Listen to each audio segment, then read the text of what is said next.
So our essential questions from 9.3 we went over yesterday. We need to make sure we can find, even though the parametric equations are in terms of dt, if it's asking us for slope of the curve, since we will graph it rectangularly with xy coordinates still, that we can find dy dx, and that we can find the second derivative with respect to x, and then horizontal and vertical points of tangency. We talked about where those occur from yesterday. So today we'll be finishing up the arc length formulas, areas of surface of revolution. So as we go through, again from yesterday, we talked about to find dy dx, all I need to do is differentiate dy dt, and then differentiate dx dt, put the dy dt part on the top, dx dt part on the bottom. Then for finding the second derivative, again, we didn't go through proofs, but just going through the formula. To find the second derivative, once I have the first derivative, I differentiate on top the first derivative with respect to time. Then on the bottom, I repeat the denominator. So I did one example yesterday. Let's go through this next example. So if I want to figure out slope and concavity, we talked that for slope, I'm going to have to take a look at my first derivative. And then for concavity, we'll take a look at our second derivative. So we'll do the blue part when we want to plug in. Let's do, so dy dx is what we're looking at for first derivative. And we talked about I need to differentiate the y coordinate on top with respect to time. So that'd be 1/2 t minus 1 to the negative half. Chain rule, but it's just multiplying by 1 over, and then I need to differentiate the x coordinate with respect to time. So 1/2 t to the negative 1/2. So if you clean that up, the halves cancel out. And then exponent-wise, you're going to end up with t to the half on top, so square root of t on top, and then square root of t minus 1 on the bottom. You could write that as one radical.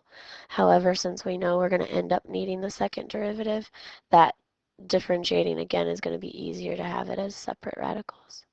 Then if I want to evaluate at t equals 2, just reviewing some notation, we can drop down that bar and put when t is 2, when t is 2, when t is 2. So I would end up with square root of 2 over square root of 1, so just square root of 2. So this would be the slope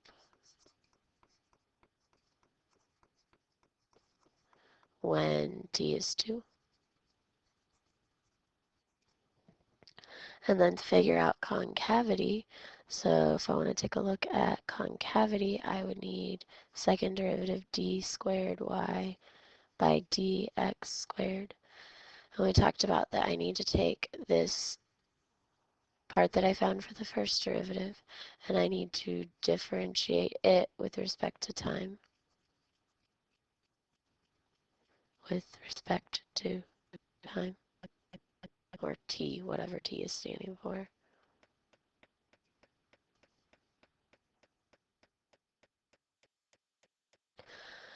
Okay, so quotient rule and thinking about exponents, so low d high, so 1/2 t minus 1 to the, t minus 1 to the half. Oh my gosh, I'm messing that up. Okay, hold on. Sorry, guys. All right, I'm going to think about this as t to the half over t minus 1 to the half. All right, low d high, t minus 1 to the half, d high times 1/2 t to the negative half, minus high, so t to the half, d low times 1/2 t minus 1 to the negative half, all over the bottom squared. So that would just end up being t minus 1, because when you square the square root, you'll end up with just the inside part. Okay, then that is all over. So we differentiate with respect to time, and then we repeat the denominator of the first derivative. So square root of t minus 1.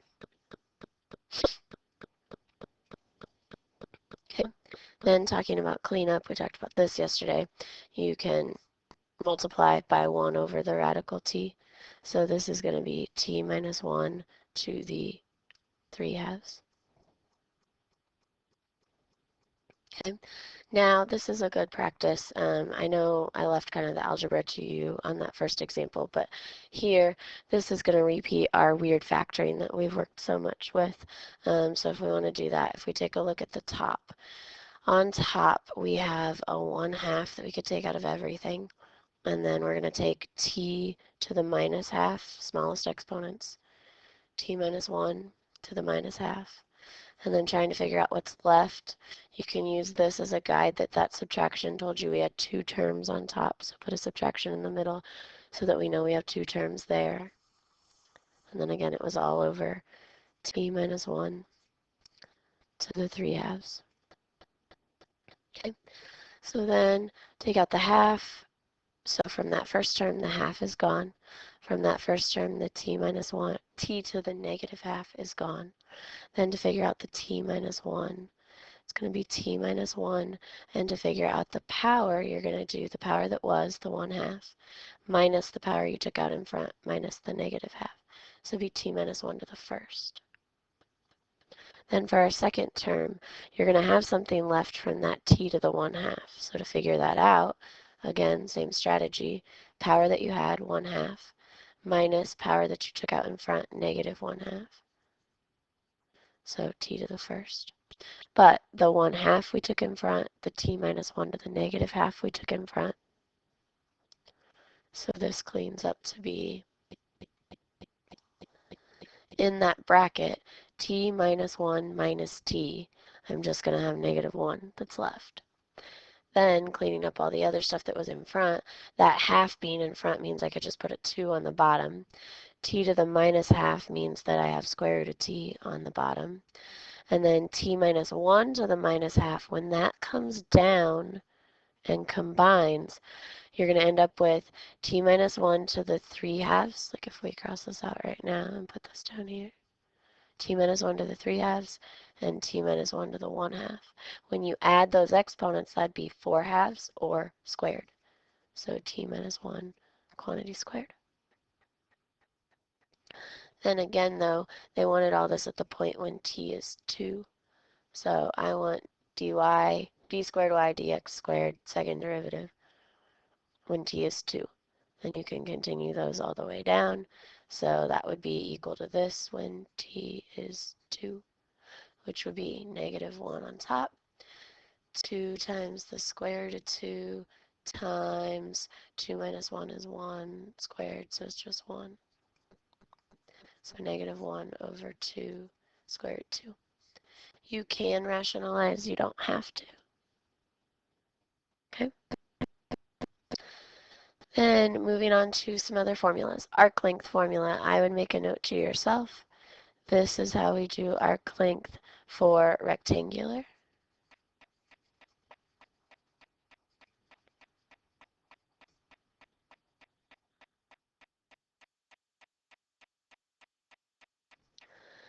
And then at the bottom, I'm not going to go through the proof. You can ask me about that when we're back. But at the bottom, all of this, oops, sorry, that's a bad circle. All of this is how you do parametric arc length.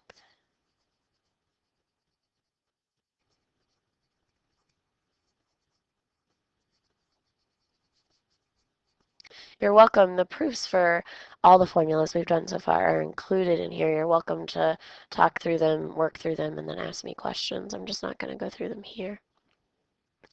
So rectangular coordinates, I need to integrate from one endpoint to the next the radical of 1 plus f prime quantity squared.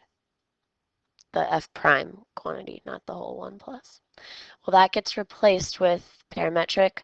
The 1 has gone away, and I need to take the derivative of the x coordinate and then square it, and I need to add the derivative of the y and then square it, and then same bounds. So let's practice that. Okay, so I have my parametric equation, and I want to go through, when I see the length part, that's my clue that it's arc length. So I want to integrate from, and my bounds in this case are 0 to 2 pi. Still going to be square root. And then with respect to time, or with respect to t, let's figure out what goes in there. Well, so I need to take a look. If x is cosine cubed, I'm going to write that a little bit different. Cosine t cubed like that. I need to take a look at x prime. X prime would be 3 times cosine t quantity squared.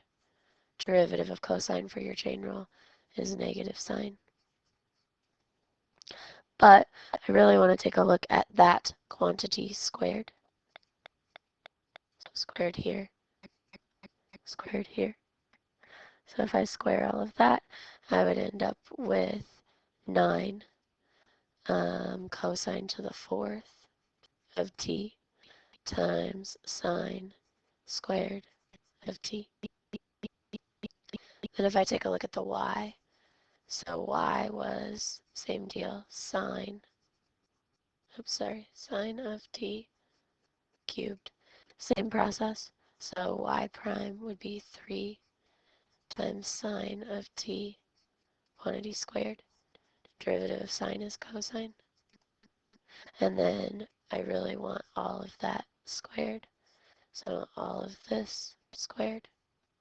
So I would end up, with 9 times sine to the 4th of t times cosine squared of t. And I just want to put both of those up here under the radical. So what I get when I take the derivative of the x part and square it, so 9 cosine to the 4th t sine squared t, and then 9 sine to the 4th t times cosine squared t.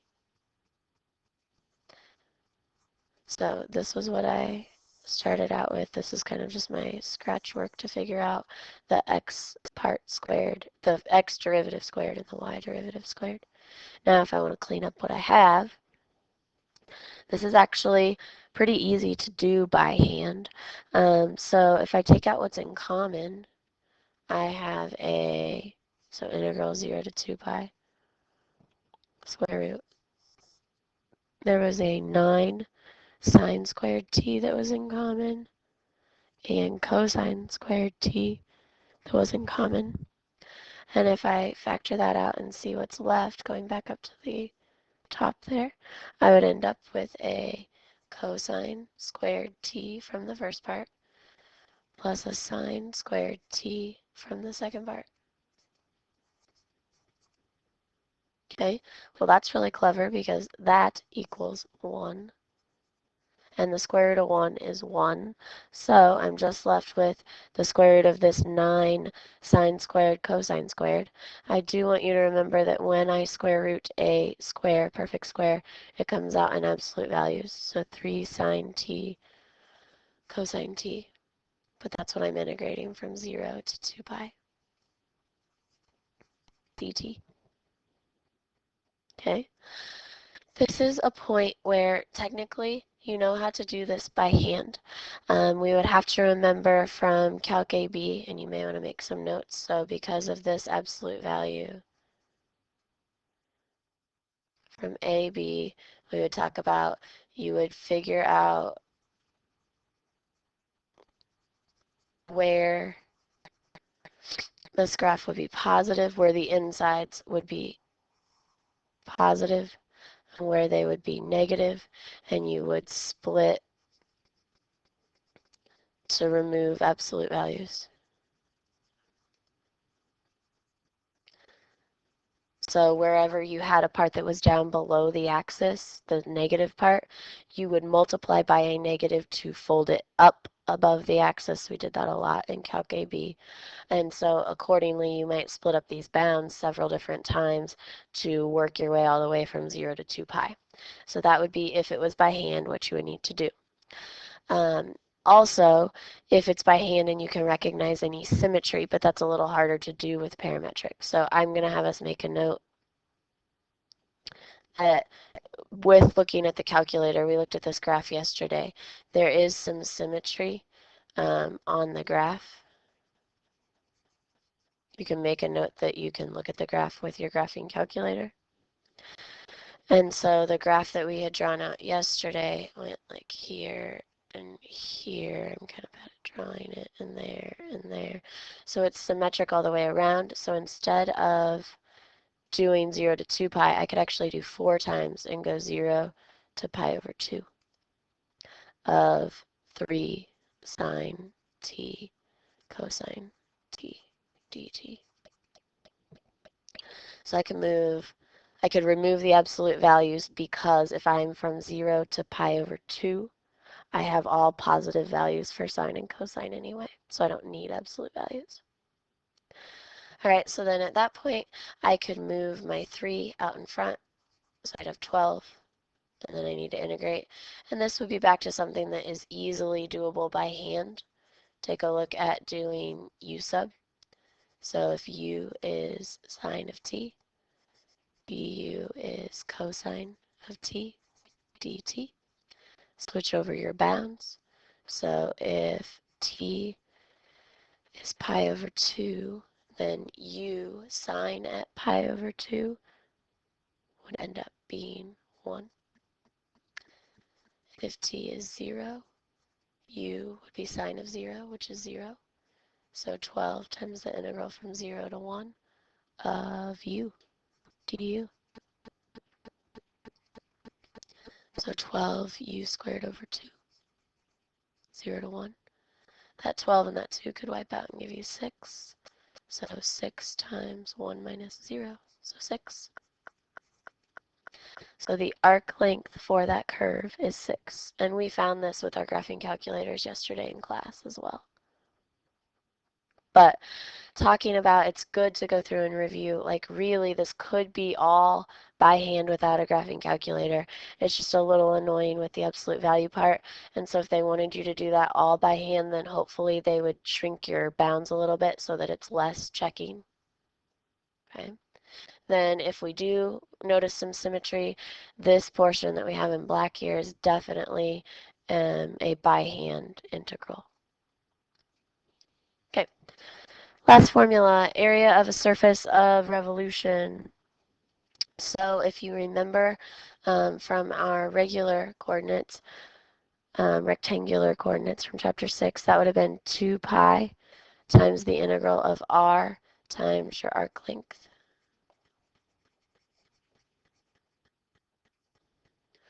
So let's see how that's modified for parametric. So for parametric, it's actually going to matter what you're revolving around. So if I'm revolving around the x-axis, it's like that. If I make a representative slice, hopefully you can see that your radius of that slice is going to be dependent on the height. So your radius is going to be dependent on the y coordinate. So that's what you're noticing right here. So thinking about this radius part, in our case, if I'm revolving around the x-axis, my radius is going to be y. Okay, then if I'm revolving around the y-axis, if you draw that out, like this, draw a representative slice. Hopefully you can see that the radius for that slice would be dependent on how far you move over horizontally. So that radius would be x. So here, you're replacing with your x parametric equation. And then it really is the same formula because we've already talked about parametric arc length, and that's what you can see that's shown right here, right here. So the only change is thinking about whether you're going around the x or the y. That will make this one a little bit different than your rectangular. Okay, as we go through. So if I want to draw that out and this got cut off, I apologize. 0 to 2 pi. Okay, so those are my bounds, 0 to 2 pi, but let's talk about what I'm revolving around. I'm revolving it around the x-axis, so like this. So if I draw a representative slice, hopefully we can see that our radius is dependent on our height. Our radius is going to come from y. So my formula for area of a surface of revolution, they called it S. You don't necessarily have to use that, but 2 pi times the integral, and I'm going to put my bounds in, 0 to 2 pi. And now we've talked about our radius is y, so I'm going to put that in there. And then I need to think about my arc length. And then dt. So let's do some work for arc length. Arc length, I take a look at x, I need to look at x prime. So if x is cosine of t, then x prime is negative sine of t. And I want to take a look at squaring that. So I get sine squared of t. And then taking a look at your y equation. So y prime, the derivative of the 1 would be 0. And then derivative of sine is cosine. But I really want that squared to go in my formula. Normally you'd have to FOIL because of that plus, but with the 0 it doesn't really matter. So I have cosine squared of t. So then if I come back over, I really have 2 pi times the integral from 0 to 2 pi of y times the square root of sine squared t plus cosine squared t. And again, how nice, how easy. So that cleans up to be 1. So if this part equals 1 and you have the square root of 1, I'm really just integrating. I have 2 pi, integral 0 to 2 pi. I'm integrating the y. Oops, we didn't replace the y. I'm sorry. Let's replace that. So you know the formula for y. So I have 1 plus sine of t, and then your dt. It wasn't making sense because we had a y and then dt, but it does because y is really in terms of t. Okay, so integrate. So 2 pi times, I would get t, and then as I go through, integral of sine, so I'm looking at cosine, then check whether it should be positive or negative. Derivative of cosine is negative sine, so when I integrate, I need a negative there. 0 to 2 pi. And then you can go through and plug in. You should end up getting 4 pi squared. Okay. Last one. Area of the surface of revolution again, but now I'm going about the y-axis. So if I go around this way, hopefully you can see from your representative slice that that radius will be dependent on my horizontal, my x. So s for that area of surface, 2 pi, integral from, now my bounds are 0 to 2. I'm going to divide this up so it's separate. We decided x for our radius times arc length dt. For arc length, take a look at x prime. Derivative of t is just 1. Then I want it squared. Well, 1 squared stays 1. Then take a look at y prime. So y prime would be 0 minus 2 up here.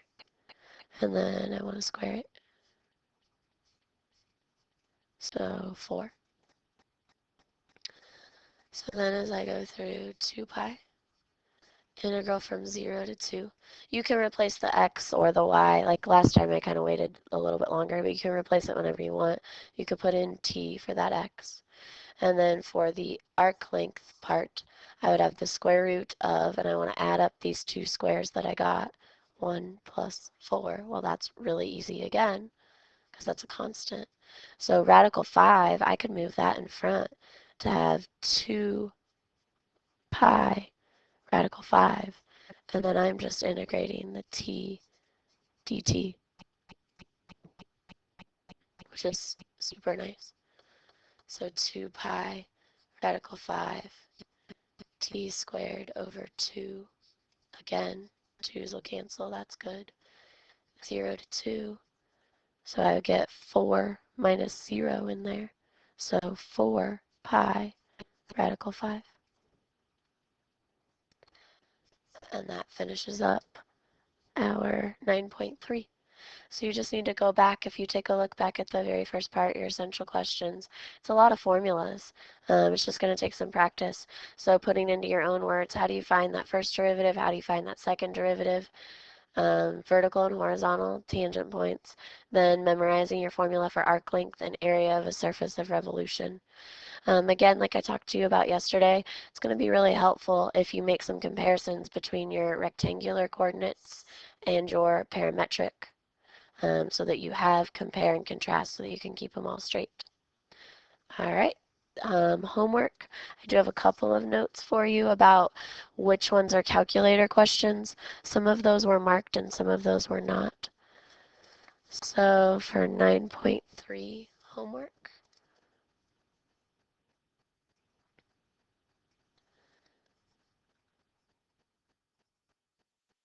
9.3 homework, calculator. Again, some of them told you and some of them didn't. So 5 is a calculator question, 7 through 11, and then 14. And then I would make a note that I expect to see number 12 is by hand. Sometimes she'll skip steps in the key just because we expect that you can integrate at this point. But I do expect that you're going through that you're not just jumping to an answer. Sometimes you guys are quick to think that every arc length question is a calculator question, and it's not necessarily. Okay, those are my only homework notes for you. Hopefully you have some time to work before you take your quiz. I will take questions on this on Thursday in class, and we'll quiz it on Friday.